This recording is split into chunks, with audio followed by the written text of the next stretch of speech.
Hello,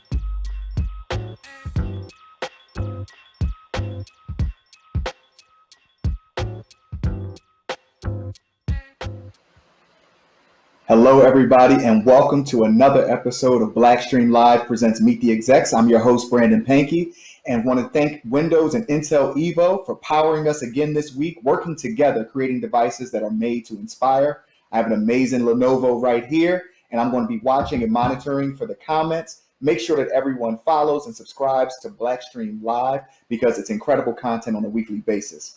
So today we have an amazing guest, someone that is a friend of mine, someone that I've known in this industry for close to a decade at this point. He is the Vice President of Marketing and Brand Strategy at Audiomack, and he's also the co-founder of the Culture Impact Agency. Please, everyone, get ready to learn from Jason Johnson. Jason, how are you today, man? I'm doing good, man. Pleasure to be here. I'm excited. The pleasure is ours. The pleasure is ours, brother. The pleasure is ours. So I want what we do with every guest, really just walk us through your journey. Like, where did it start? Why did you want to even get into the music industry? And how did it lead you, that passion lead you to where you are now? I mean, where I kind of got started in the industry is I always, loved music, of course. But I remember like watching Making a Band and just seeing Puff and Lauren Gibson and all the executives there and them like creating stars. And it's like me growing up, I'm in from the Bronx. So just seeing how Puff was and someone coming up from Harlem, Mount Vernon, like areas that my family's from that I'm familiar with, I was like, I thought that could be possible. I could be that too. So I had like a mission in my mind that I was like, I was going to be in the music industry. I already knew at an early age of seeing Making the Band that was going to happen. So I made it my mission to make sure that came to fruition. Similar story, Jay. I don't want to cut you off, but it's a similar story to my story, right? Like, it was Puff. Puff is the reason I wanted to get into it, and it was at a young age. It was probably around like 11 or 12 years old. So I'm excited to hear someone with a similar sort of entry level story. But go ahead. I'm sorry, man. No, of course. But then again, it's like I would go on YouTube and I would just like watch different interviews. I would like take the time to just do research. So I was like, it's not even about the artists at that time frame. I learned early it's all about the executives. So I was just studying all the executives, who were the top executives at all the major record labels and people who kind of look like us.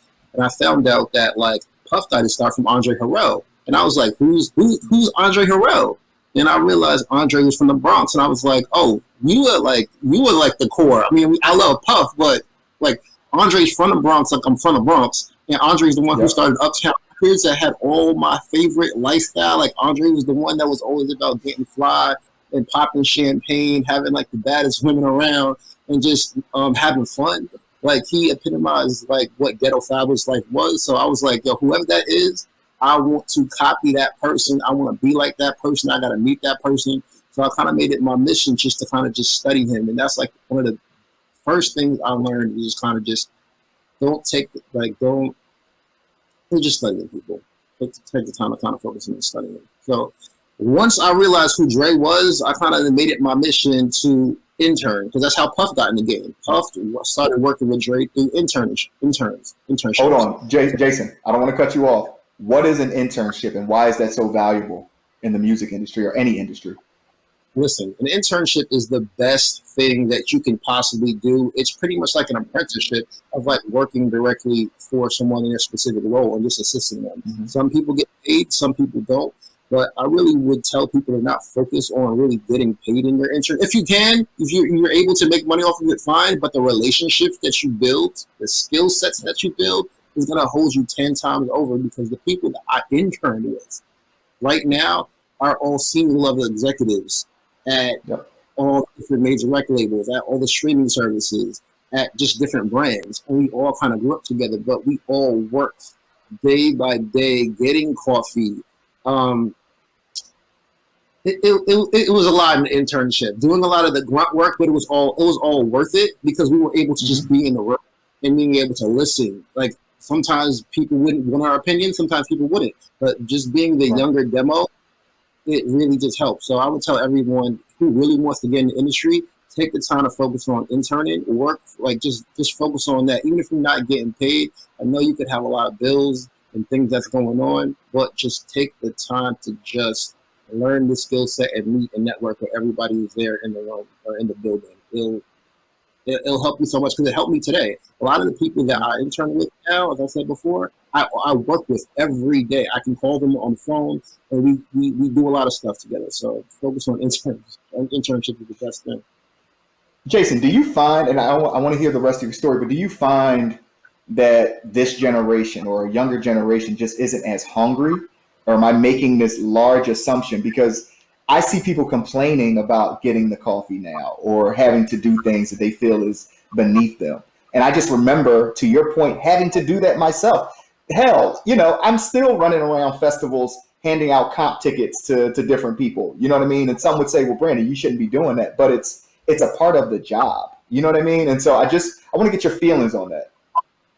I mean, honestly, that's a little bit of ego because, we're in the microwave generation right now when it comes down to, a lot of people could be popular on social media and they may have some type of influence and they feel like, hey, I'm popping, I deserve these things. But that's not necessarily the case. Just take the time to just really just intern to just really understand the industry, be able to have like the rapport with the executives, be able to build your skill set. That goes a long way. It's cool to be popular, but it's cooler to be able to execute and do your job. It's all about execution at the end of the day. That's why when I meet a lot of like people, younger people like around me or people I actually work with, I always tell them that you shouldn't be afraid to go ahead and do the smaller jobs. Because if you really feel like you can do the small jobs, people will hire you for the big jobs. But if you feel like you're too good for the small jobs, no one's going to hire you for the big jobs because they're going to feel like you have an ego. You feel like you're just too good, too cool, too good for it. So just really just taking the time to just do what you need to do. Like the CEO should never feel like, oh, I'm the CEO, so I don't need to do that. The CEO should be able to be at the bottom level and be able to help. That's what a leader is. So a lot of times, a lot of people don't know what it is to be a leader. They have to take the time to learn that first. Hey Jason, because one of the biggest quotes that I've heard and something that I've stuck with for the duration of my career is a leader has to know how to follow. And so having to do those quote unquote the grunt jobs or the work that others don't necessarily want to do, a leader needs to be able to do those things as well. So I agree with you 1,000%. Go ahead, man.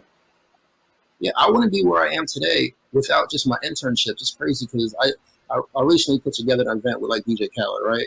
And the event, the reason why it actually happened is because of when I was interning, the person that oversees Khaled, now I reached out to him and he said, Jason, I know your work ethic. You can just for you.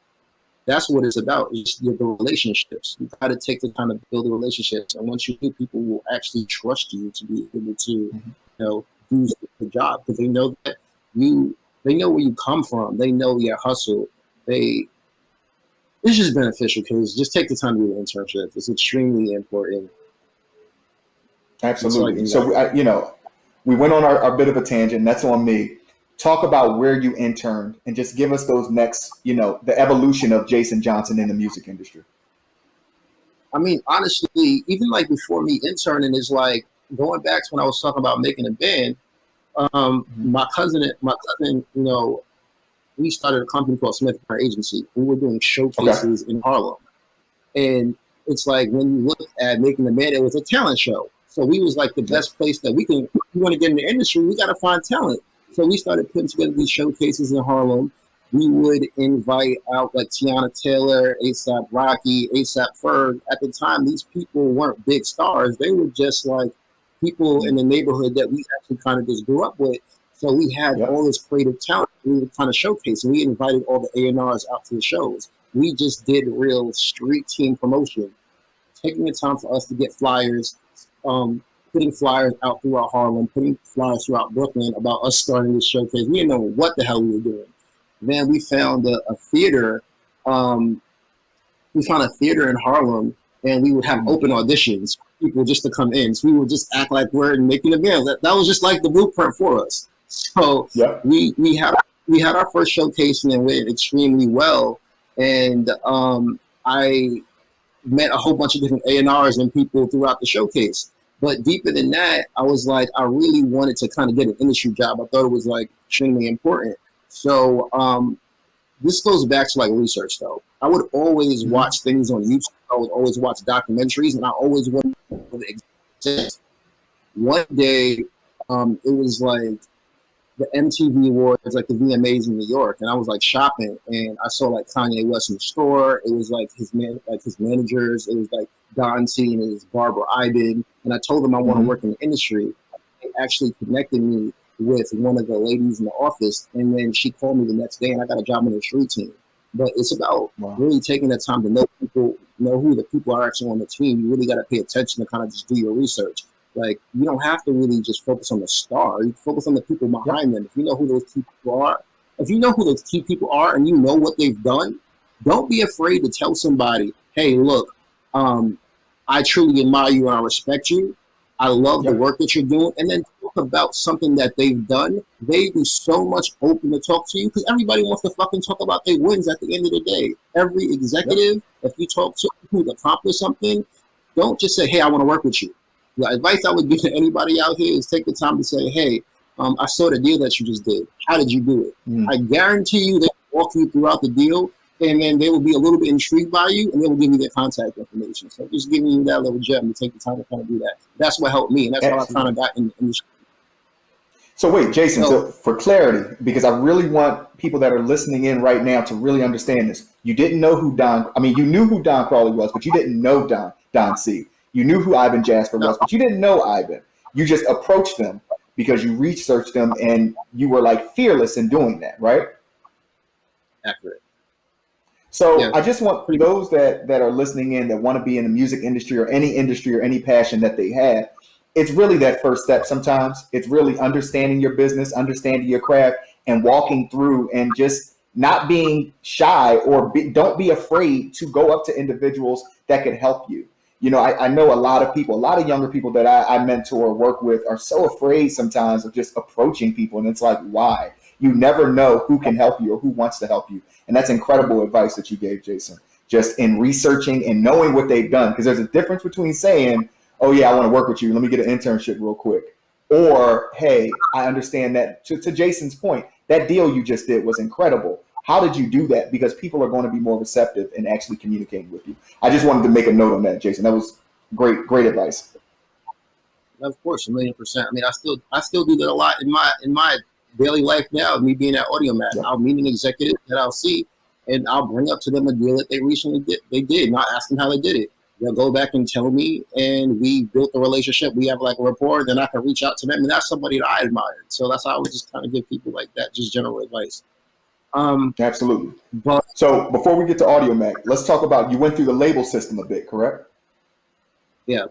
So once I got on the street team of good music, that was great because that was my first time actually being inside of a building and understanding how the lay of the land works. But guess what happens? Like, life happens, God happens, and Kanye's deal with good music was up at the time. So I didn't really get a chance to really get my hustle on there. But, you know, I said I was doing these showcases in Harlem, and we met a lot of different A&Rs. We met a lot of different executives.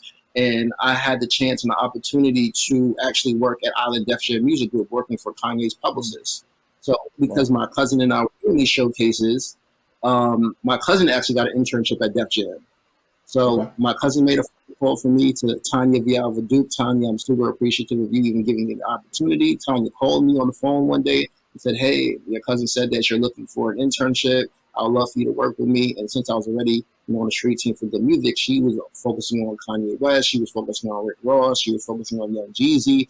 And then we were going to work with another publicist by the name of Jana Fleischman, who was overseeing Jay-Z, who was overseeing Neo, Rihanna. So at that time frame, they kind of just threw me in, and I was just there kind of just assisting them, getting the coffee, doing the press clips, just running around. But that was the biggest and the best time of my life because I really got a chance to like learn.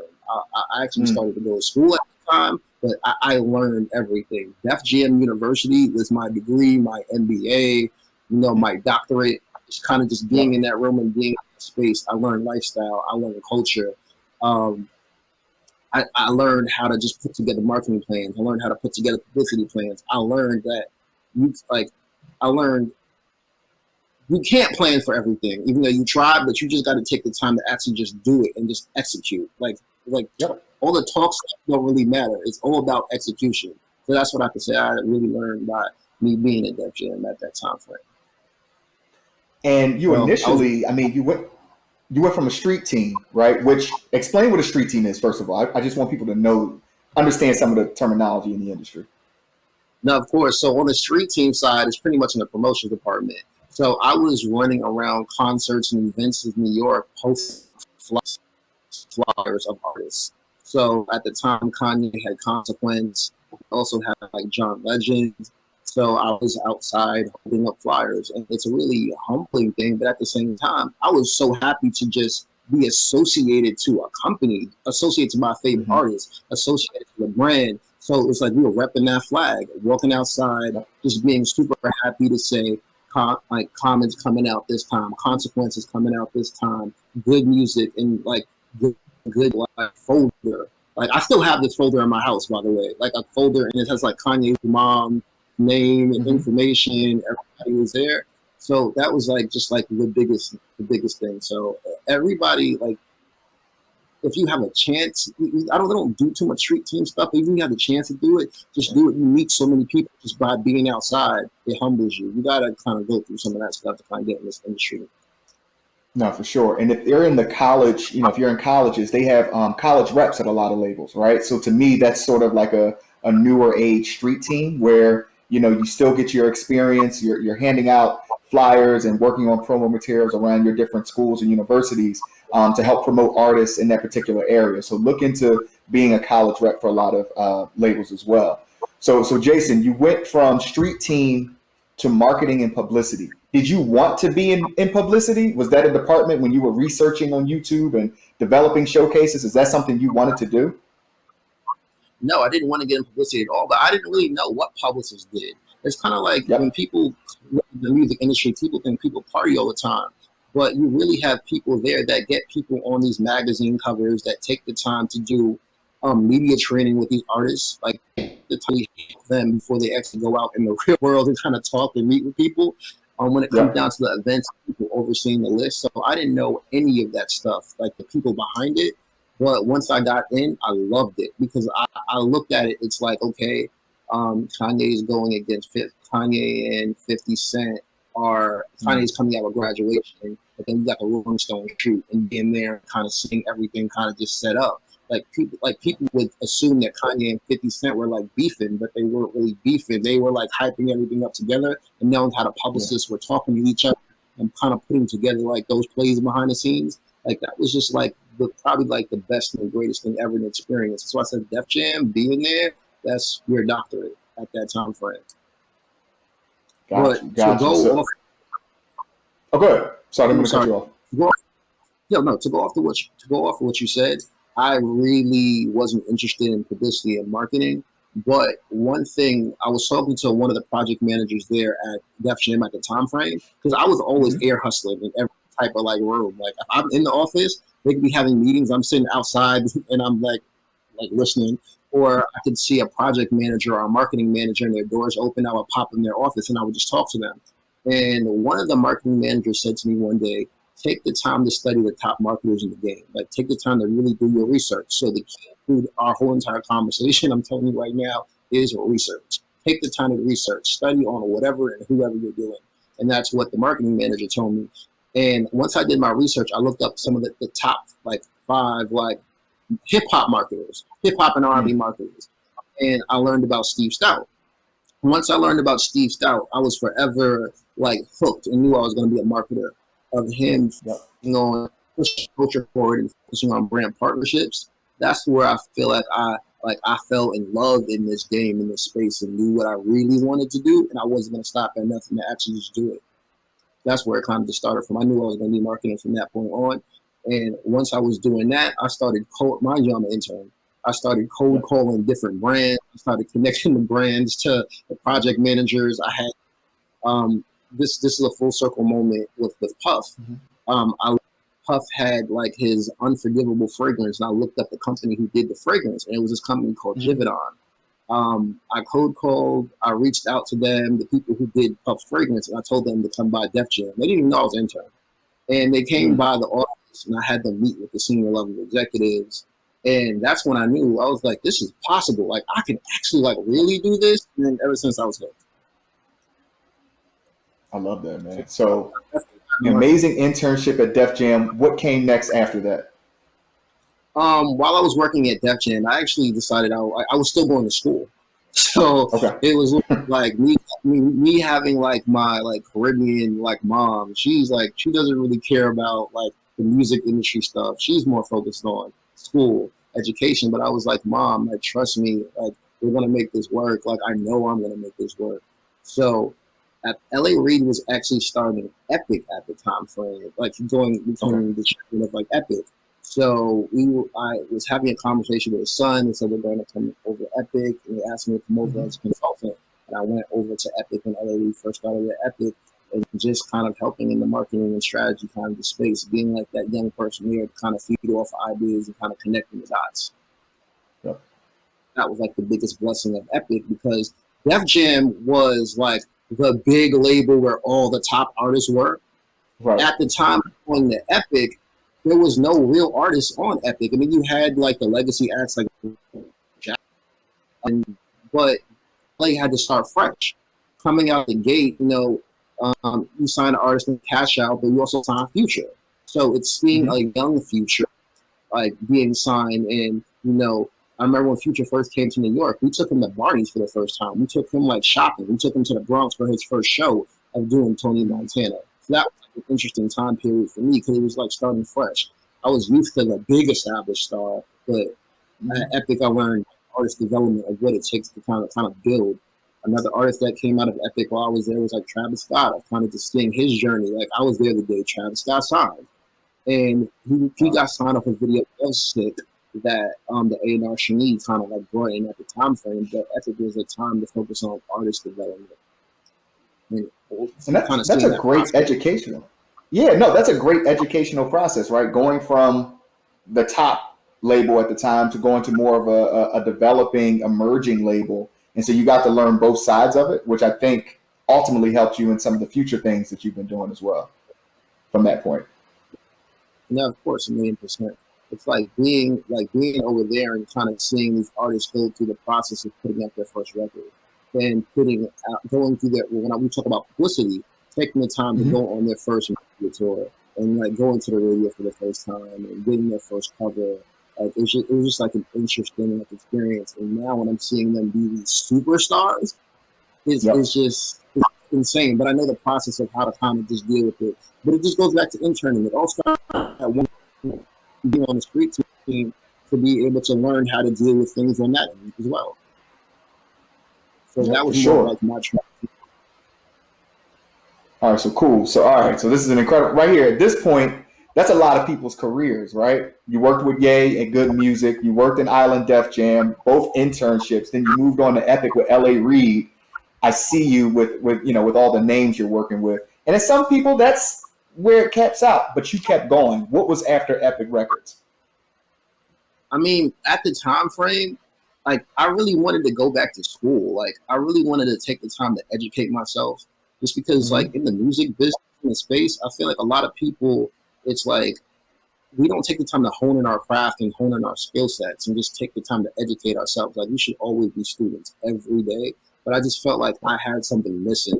And I knew I had the natural talent, but I really wanted to take the time to kind of move forward. So I enrolled back in school, and I was going to school I finished out for like 2 years of getting my bachelor's degree. But then I was also consulting at Republic at the time. So I was just kind of working with the project managers and kind of just feeding them ideas and strategy and helping them out with like events while actually just kind of was going to school. It was just kind of important that I was doing that because I was paying attention to where the industry was going. At the time frame, you had Spotify kind of like popping up here. So streaming was like, it was coming. It was like a shift.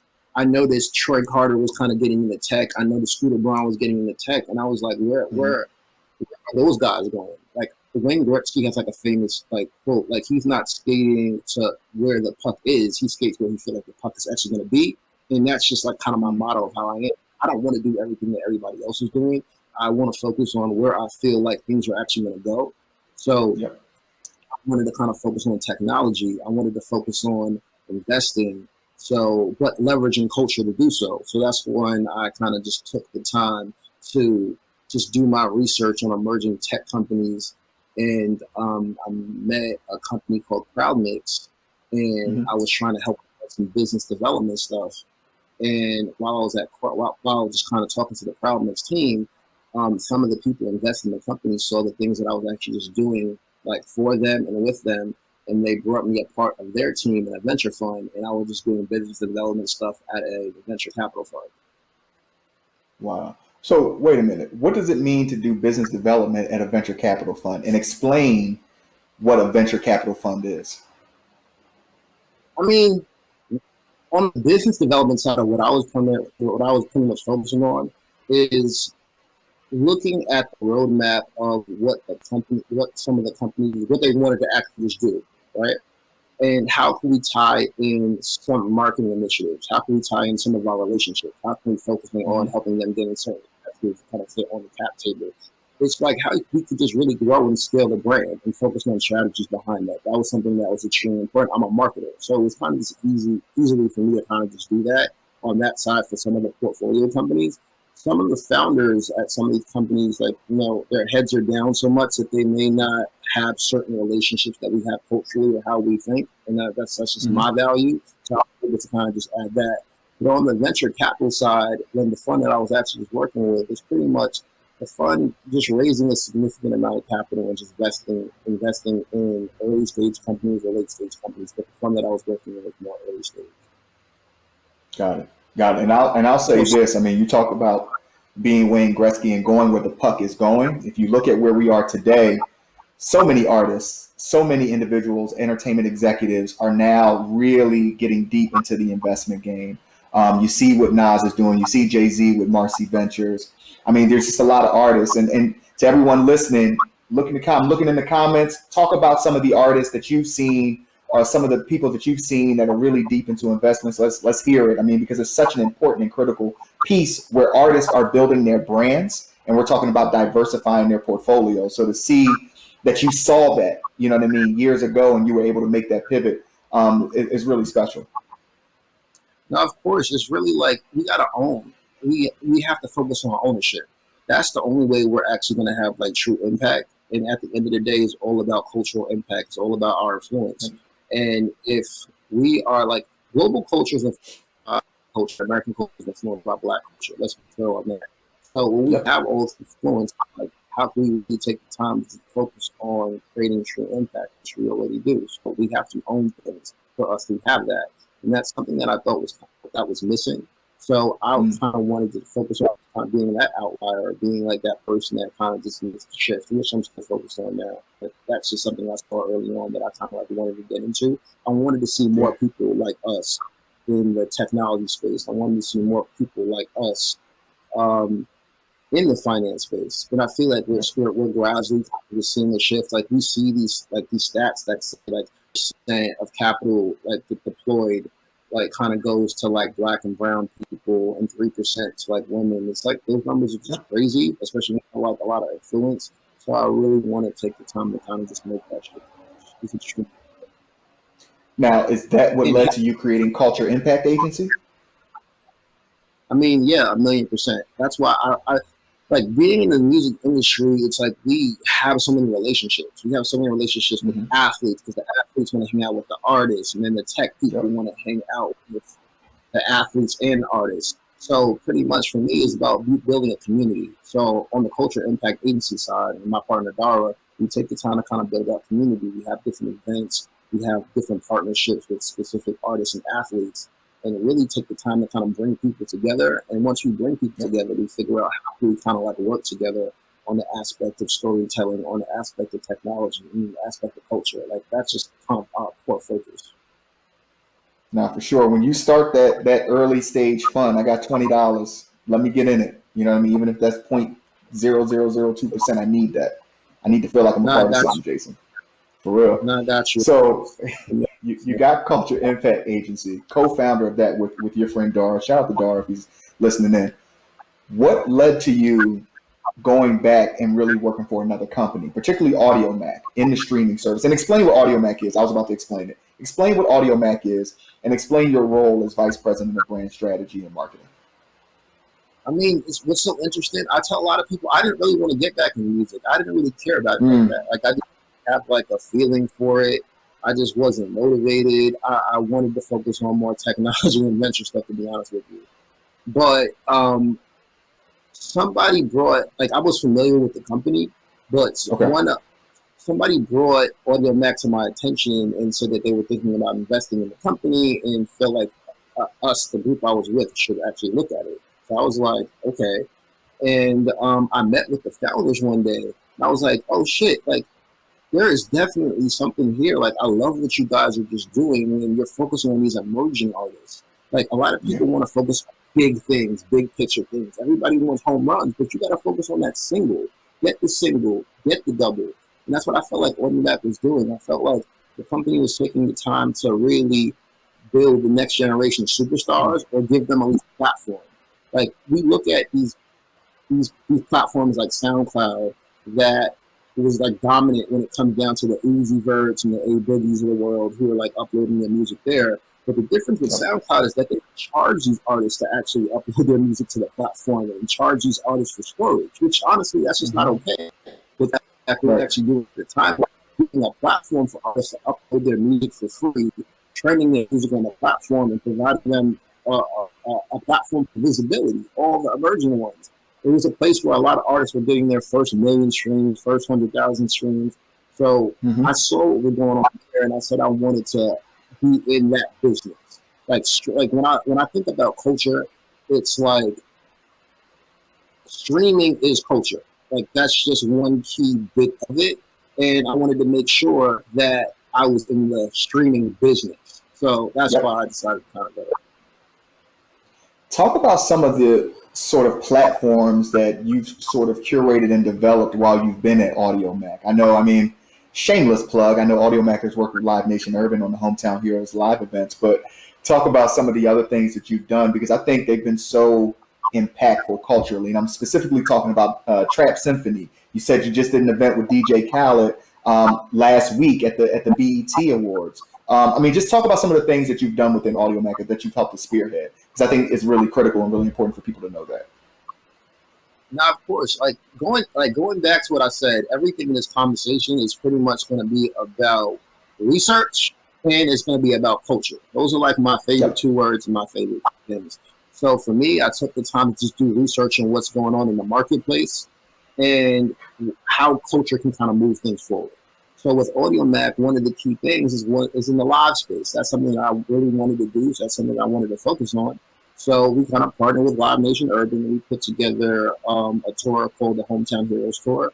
Hometown Yep. Heroes. We had a playlist called Hometown Heroes, and that's in like 20 different markets, 20 plus different markets right now, Hmm. where we would have emerging artists and bigger artists, a playlist, and it's talking about the sounds of the city. It actually started by my boy Joe Van Doe, so shout out to Joe for creating the playlist. But I wanted to be able to kind of just bring that live. I wanted to take the time to have artists to perform in front of their family, perform in front of their fans, and kind of give them that hometown hero love and actually kind of support them. So that was like one of the kind of key things that I focused on.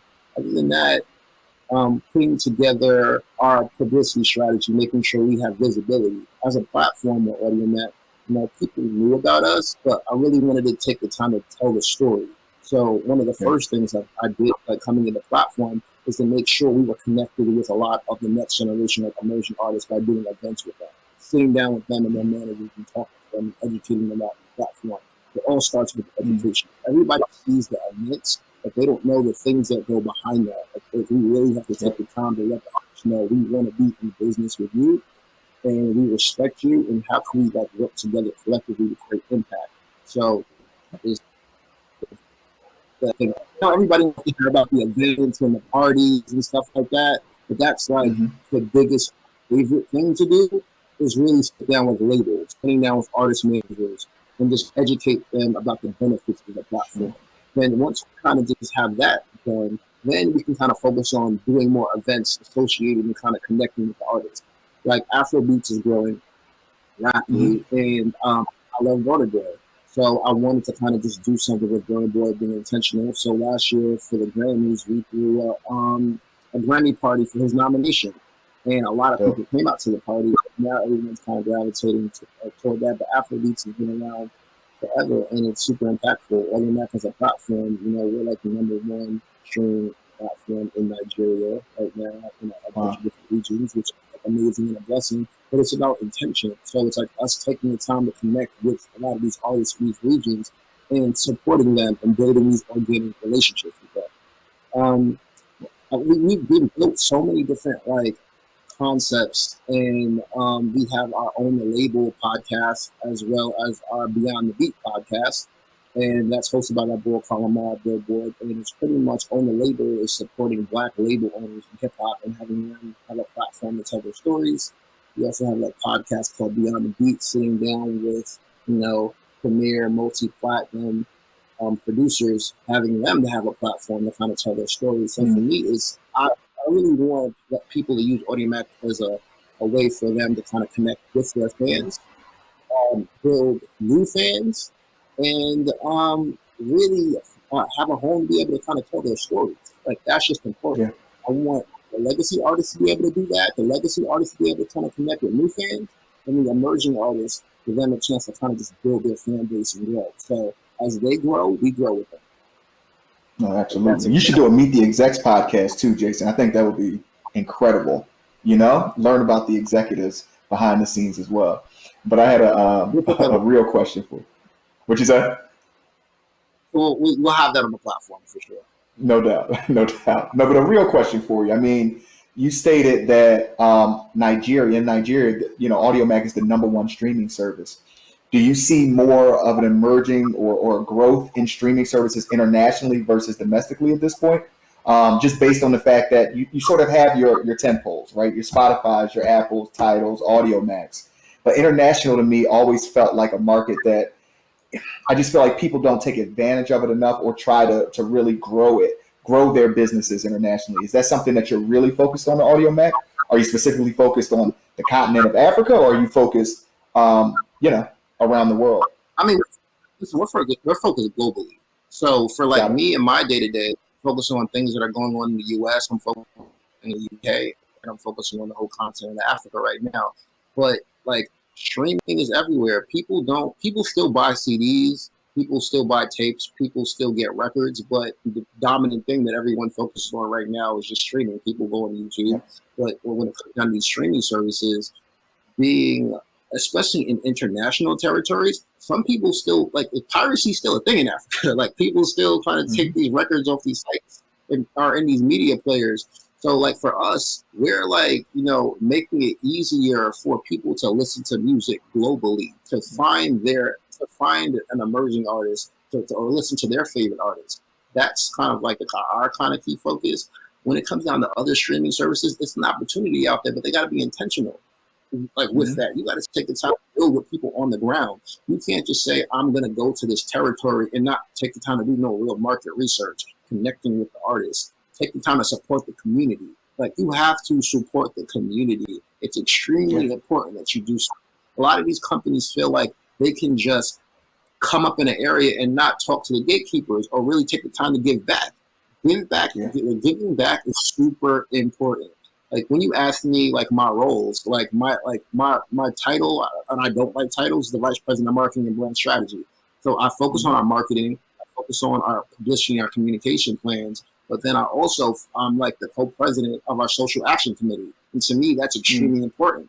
It's the time about really giving back to the underserviced community. It's the time where we can actually just help other people in the music space of helping creators, but also helping that average person that may be going through something right now that we can just possibly just try to help. They're always going to remember that Audiomack actually cared for them. We're not doing it for people to say, to use Audiomack. But I feel like if you have a platform, especially in this day and age, you should take the time to help people, especially when it comes down to just hip hop and R&B. You're investing in our people and our culture. If you're making money off of people in our culture, you got to take the time to give back to people in our culture.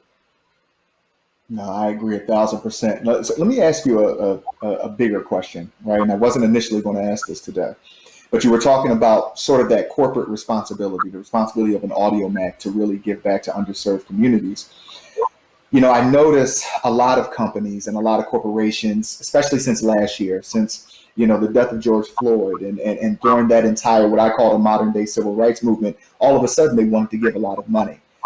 They wanted to give back, to Black communities, to brown communities, to women, just to all of those underserved communities. Do you think that Audiomack is going to sustain what it's doing? Will you sustain that social action committee, or is this something that after 2-3 years, you're moving on to the next initiative or the next phase? And it's a bit of a, I know the question is not necessarily one to answer like, no, we're going to give up on it. But it's something that I really think about, because I'm noticing a lot of companies and they want to give back, but I'm always curious of where's that expiration on that, right? Is there an expiration? Because there shouldn't be, but I just feel like some people are doing it because we're in the moment and not necessarily because they actually give a damn or actually have care toward helping these communities. I mean, honestly, it's just in our nature to do so. It's really the people in the positions in some of these companies that got to take the time to speak up. When I was a kid, my mom, when my mom went to my junior high school, elementary schools, and she made them recycle and donate all the bottles every week and put money and give to the homeless stuff that my children, which is kind of instilled in me of we have to give back. We if we're in some position where we actually have it, we actually have to do that. So I feel like it's really in the people in these positions. You see something, say something. So is it going to happen? Yes. As long as I'm breathing and as long as I'm there, the intention is to do so. I wasn't doing things just because the Black Lives Matter movement started. When I first Audiomack, one of the main things that I wanted to focus on, especially when I talk to the CEO and the CMO, is what are we doing on the give back side? And we partnered with VH1 Sound Music, and we developed a program called Keys for Kids, where we'd actually go to high schools and partner with producers and be able to give the kids just resources and tools, and the producers would sit down and talk to the kids and kind of just give them some just game on what to expect. And when you're a younger kid, you get that impression of seeing your favorite artist as someone that went to your high school or someone who grew up in your neighborhood, and you see them with all their jewelry on and you see them successful. That's going to give you hope. And that's what I would want for myself. So we operate I will always operate in a place that what would I want to do for myself or what would I want somebody to do for me? I'm always going to give back. And being at our platform is always going to be, we're always going to focus on giving back and empowering the next generation of artists, but also empowering the next generation of today, all about human elevation, elevating everyone to get to the next level. Because our platform, not for nothing, even though we focus on music, we also it's open, so anybody can upload anything if you kind of just decide to, of podcasts and things. We want to focus on creators. We want to empower the creators. We also want to empower people and make them feel inspire them, make them feel like you can do anything. It's all about resources. If you show one person that you care, that's you light that fire and you light that candle, it's going to keep on going because they're going to want to help somebody else out. So to answer your question, a little long-winded, but yes, we are going to continue to focus on creating impact. It's not like these companies are focusing, we have to do something for the Black Lives Matter movement. We have to donate. And everyone puts together all these committees and shit, in the industry, everybody's doing that. But then we have a conversation about it, and then nothing happens. We're not having these group text messages about what we're doing anymore. So I just feel like can I curse on here or no? You've already cursed already, so go for it. It's your world. I just feel like it's all bullshit. A lot of my peers, when we sit down, we talk about stuff. It's just talk. It's not action. So I really want people to be accountable of action. You want to give back, take the time to give back. That's it. It's simple. All of us are in these leadership positions now. Fuck titles, but we're here. We have to take the time to give back. So that's just kind of my thing. That's the thing I'm proud of the most. And as we got into all that cursing, you actually led into a very important question, but it's powered by Windows and Intel. With Windows and Intel, you have more ways to work your way so you can do whatever it is that you're inspired to do. And Windows and Intel wants to know, Jason, and you talked about it a little bit, but where does your inspiration come from? Man, first off, shout out to Windows and Intel for providing great products for our culture and people. But Absolutely. my my inspiration comes from my family. My inspiration Mm. comes from, seeing people who look like me, go after their dreams. Or even people who don't look like me go after their dreams. It's just people who want to make things happen. That's who I'm inspired by. So I'm inspired by people who don't want to do things because that makes me not want to be like them. So that's also something that I would be inspired by. So the first Mm. motivation or inspiration is like my generational like legacy and building generational wealth. That's something that's important to me. But just family and people who are just going after their dreams and focusing on making their lives easier and better. No, I love that. I love that. I love that. And everyone that's listening in right now, we heard from Jason. Now we want to hear from you. Cast your vote in the poll right now. Windows and Intel wants to know, where does your inspiration strike? Fill it out right now in the poll. These comments have been going crazy, and I know I should be doing a better job of reading some of them right now, but I'm really been focused on what Jason's talking about because I think it's super critical for you to understand what he's saying. A lot of these lessons that we're talking about today can be applied whether you're in the music industry, whether you're in a science field or a medical field, or whether you're a teacher, whether you're a lawyer, it doesn't matter. These principles have been incredible to learn and to understand from Jason. So we're super, super appreciative of that. So Jason, I want to end with one last question. And it's a big one, but just give me your thoughts the best way you know how. What do you want your legacy to be in the music industry?